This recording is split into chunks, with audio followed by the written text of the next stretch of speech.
امریکہ کا وینزویلا پر حملہ، صدر مڈورو اور اہلیہ گرفتار، طاقت کے گھمنڈ میں آزاد ملک کی خود مختاری کو کچل دیا، کارروائی امریکی جنگی طیاروں نے کی، ڈیلٹا فورس کا فوجی ہیڈ کوارٹرز پر بھی حملہ، مختلف علاقوں میں عسکری مقامات پر 7 بڑے دھماکے، حملے ریاست برینڈا، ایراگو اور لاگویرا میں بھی کیے گئے، فوجی مراکز کے آس پاس علاقوں کو بجلی کی ترسیل متاثر، صدر ٹرمپ کی جانب سے حملے اور وینزویلا کے صدر اور اہلیہ کی گرفتاری اور منتقلی کی تصدیق، امریکی حملے پر وینزویلا کا سخت رد عمل، سرکار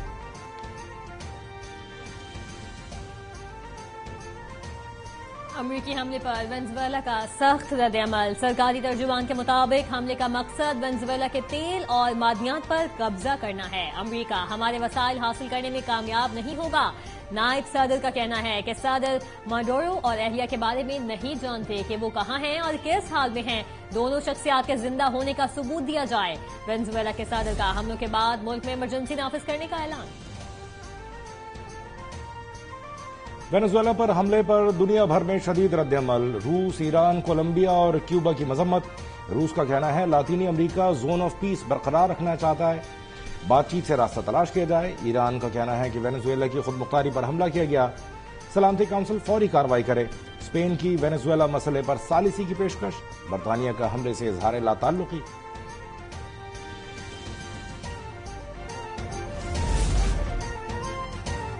پاک فضائیہ کا فضا سے داخل جانے والے کروز میزائل تیمور کا کامیاب تجربہ، تیمور ویپن سسٹم 600 کلومیٹر تک زمین اور سمندری اہداف کو مہارت سے نشانہ بنانے کی صلاحیت رکھتا ہے۔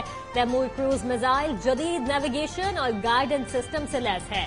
مقامی طور پر تیار کردہ تیمور ویپن سسٹم قومی دفاعی اور ایروسپیس صلاحیتوں میں اہم سنگ میل ہے۔ پاک فضائیہ کا تیار کردہ تیمور ویپن سسٹم کا کامیاب flight test, I S P R کے مطابق تیمور ویپن دشمن کے فضائی اور میزائل دفاعی نظام کو ٹریپ کرنے کا ماہر ہے۔ صدر مملکت آصف علی زرداری اور وزیر اعظم شہباز شریف کی تیمور میزائل کے کامیاب تجربے پر قوم کو مبارکباد، army chief field marshal Asim Munir, air chief marshal Zaheer Ahmed اور متعلقہ سائنسدانوں کو خراج تحسین۔ وزیر اعظم نے کہا کہ تیمور ویپن سسٹم کی بدولت ملک کا دفاع مزید مستحکم ہوگا۔ کامیاب فلائٹ ٹیسٹ پاکستان کی دفاعی صنعت کی تکنیکی پختگی، جدت اور خود انحصاری کا ثبوت ہے۔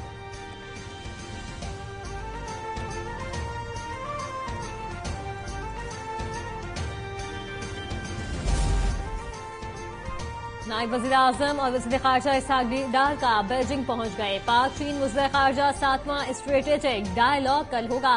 اسحاق ڈار پاک چین سفارتی تعلقات کی 75ویں سالگرہ کی تقریب میں شرکت کریں گے۔ اسحاق ڈار کے سعودی عرب امارات اور ترکیہ کے وزارت خارجہ کو ٹیلی فون، خطے اور علاقائی صورتحال پر گفتگو، مثبت پیش رفت اور بہتری پر اظہار اطمینان۔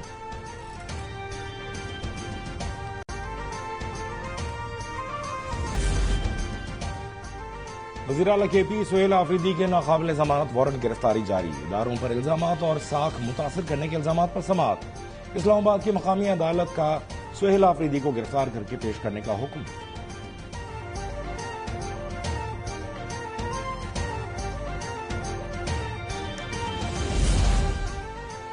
سینٹ سیکریٹریٹ میں جعلی تعلیمی اسناد پر بھرتیوں کا خدشہ، افسران اور اہلکاروں کی تعلیمی اسناد کی اثر نو تصدیق کا عمل جاری، تصدیق شدہ تعلیمی اسناد جمع نہ کروانے والوں کے خلاف کارروائی کا فیصلہ، چیئرمین سینٹ نے افسران کی جانب سے تعلیمی اسناد جمع نہ کروانے کا نوٹس لے لیا، ملازمین کو تصدیق شدہ تعلیمی اسناد 15 جنوری تک جمع کروانے کی ہدایت۔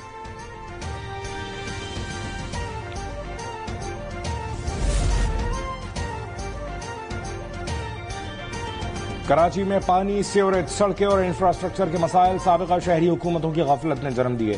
سندھ کے سینئر وزیر شرجیل نام میمن کہتے ہیں کراچی کے مسائل سے پیپلز پارٹی کبھی غافل نہیں رہی، کراچی کا پیسہ کراچی پر لگایا جا رہا ہے۔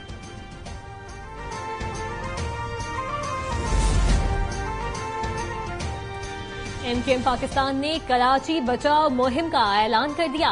رہنما فاروق ستار کا کہنا ہے کہ کراچی کی تعمیر و ترقی ملک کا مستقبل اس سے منسلک ہے، کراچی کو ایک بار پھر وہ حیثیت دینا ہوگی جس کا وہ حقدار ہے۔ فاروق ستار نے واضح کر دیا کہ ایم کیو ایم پاکستان کا بانی ایم کیو ایم سے کوئی تعلق نہیں، پارٹی کے فیصلے پاکستان میں ہوں گے۔